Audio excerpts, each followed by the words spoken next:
This Afcon has been madness.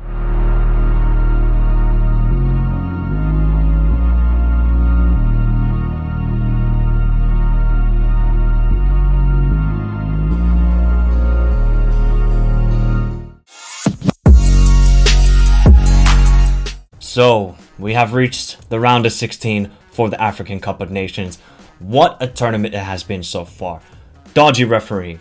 1-0s and 0-0s the first match day. Match day 2 didn't disappoint. Goalkeeping errors, high scoring games. Match day 3, Ghana, Algeria, pack your bags, you got sent home. What are we going to get in the round of 16? Will Comoros upset Cameroon? Will Cape Verde send Senegal home? At this rate, anything is possible.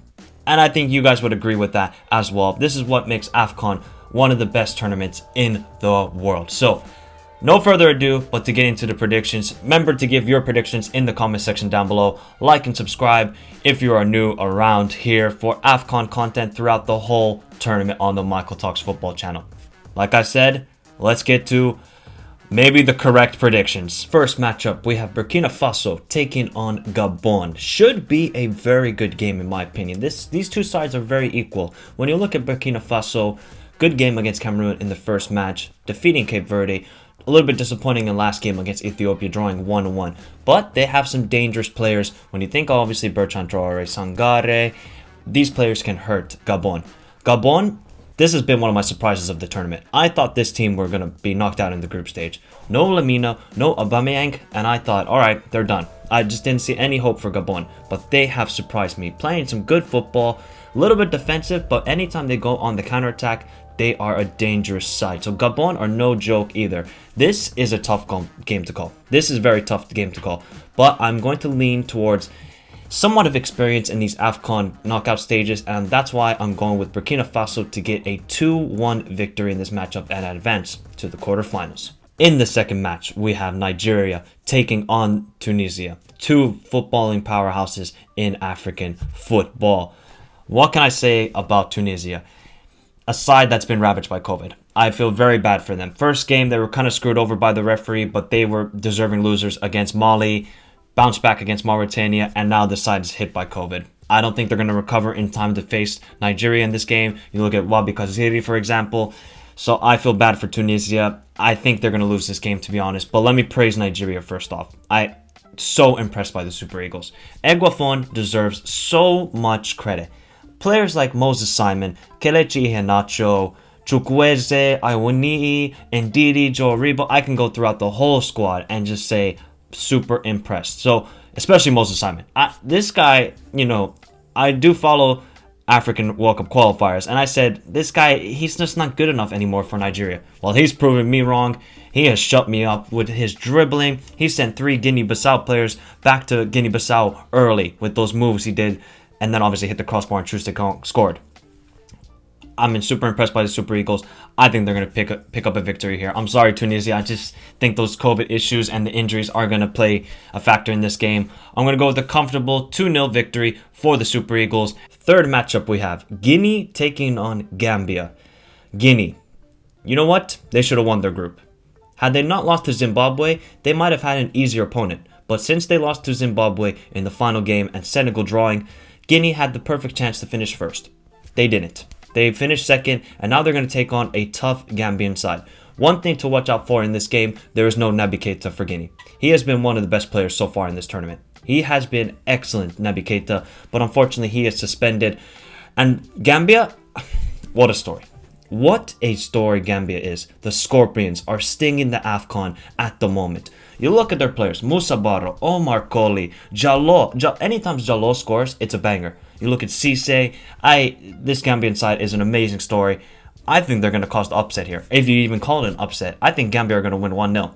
Anytime they've won a match in this Afcon, it's been 1-0. I'm going to go with them winning a 1-0 scoreline, continue their amazing story. And it just begs to differ how far this team can go. They're pulling off in Madagascar, being a debutant and advancing to the quarterfinals, and I think Gambia will do it, and they will win this matchup 1-0. Fourth matchup we have, it is the host, Cameroon, taking on debutants and remarkably making it out of the group, Comoros. Yes, Comoros. But let's look at Cameroon. For Cameroon, They are looking good going forward, but just not enough creativity down the middle, I would say. And Guisa, he is a very good midfielder, but he's not a creator. Obviously, Vincent Aboubakar, Gambia, and these sort of guys, they can get the goals for Cameroon. But anytime a team was counterattacking them in the group stage, they did look vulnerable at the back. So this is a thing that Comoros can take into this matchup.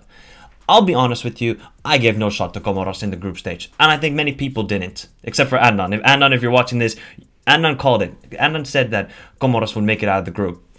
He's a genius. Maybe he should just predict Comoros to win the Afcon. It might actually happen, because this is an amazing story. A country of 800,000 people. 800,000 people. So if Comoros make it to the quarterfinals and eliminate the hosts, I don't know what to say anymore. This is football. This is why we love it. So I just don't think Comoros have it in them. I think this is an amazing story. It will end in the round of 16. I think the hosts will advance. They're going to pick up a 3-1 victory. I think they will concede because they have conceded in every match so far, Cameroon, but it's going to be a 3-1 victory for them. The fifth matchup we have Senegal taking on Cape Verde or Cabo Verde. Senegal. I'm so disappointed. I'm so disappointed, but they can redeem themselves. I know that's only been one match that they've had with their whole squad, injuries, COVID issues. They've been a little bit lackluster in this tournament, and you can tell with their preparation heading into this tournament that they haven't had a full squad and full training sessions. Sadio Mane, you got to step up.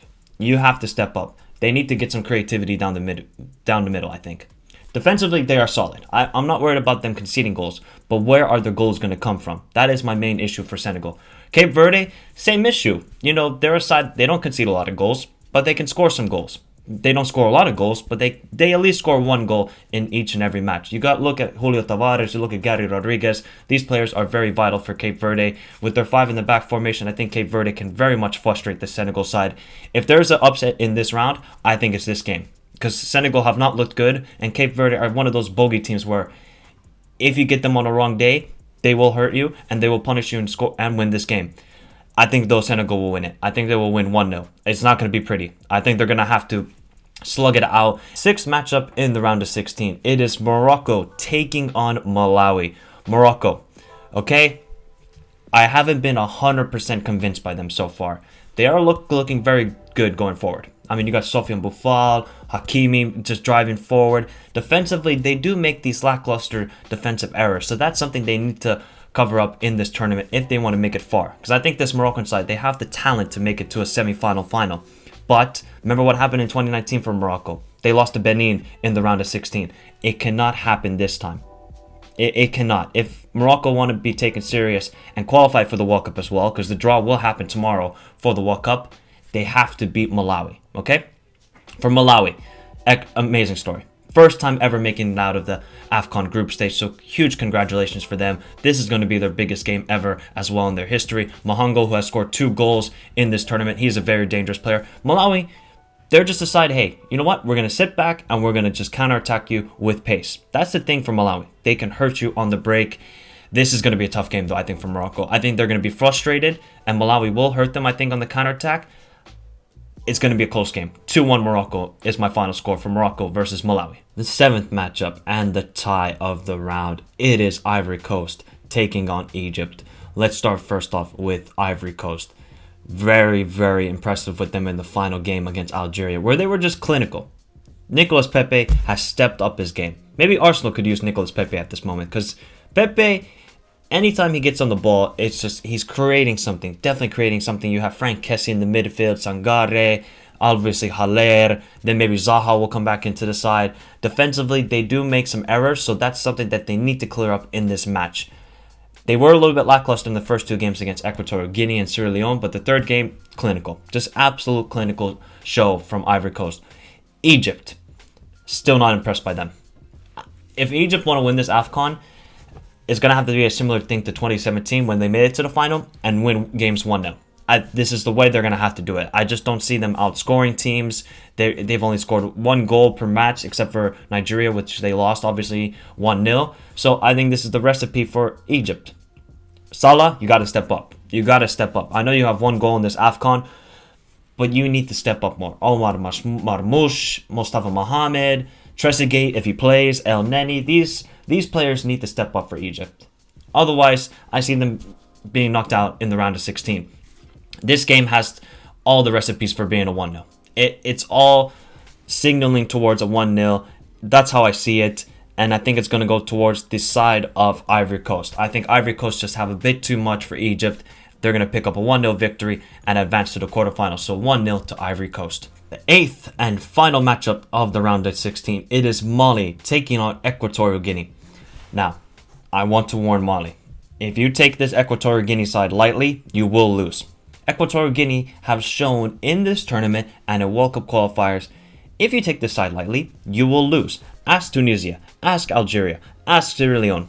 Well, Sierra Leone took them serious, of course. But if you ask those two top sides in Tunisia and Algeria, they lost to Equatorial Guinea. If you guys didn't know, before the tournament, I said Mali would win the Afcon. So they better not disappoint me. Ibrahim Akone, I said he would be top scorer. He's got 3 goals so far, so he's proven me right. Yves Bissouma, this Mali side do not concede goals. This is the thing. They do not concede goals. It's just a matter of converting their chances, because they do create chances. It's just about converting them. They need to convert their chances. Equatorial Guinea, I'm super impressed by them. They're just defensively so organized, and they can just frustrate teams. Such a frustrating team to play against. It doesn't matter where you're playing them, Equatorial Guinea or anywhere, they're going to give you a tough game. So, big up Equatorial Guinea. I'm going with the Mali win though. I said they would win the Afcon. I cannot go against them. Until they are bounced out, then I will pick somebody else. But I think Mali will win this game 2-0. I think they will score in around the 60th minute and get a late goal, because then obviously Equatorial Guinea will push for the equalizer. So 2-0 to Mali. And that is my predictions for the Afcon round of 16. Are we going to get some upset, guys? Who knows? Anything is possible. I'll probably get less than 50% of these predictions right. Let me just tell you that right off the back. So I want to hear your predictions in the comment section down below. Subscribe to the channel if you're new around here, as I've been covering the whole Afcon and will continue to do so up until the final. Tomorrow on Saturday, there is the CAF World Cup qualifiers 3rd round draw. I'll be doing a live reaction to that, so hopefully you guys join me for that. Anything else, watch alongs obviously during the whole round of 16. If you want to follow me on Twitter, on Instagram, the links to those will be in the description down below. No further ado but say adios, people. Have a beautiful day, stay safe, and let's just hope that we have an unbelievable round of 16 in the Afcon and it just continues throughout the whole tournament up until the final. Have a beautiful day, guys. Stay safe and adios.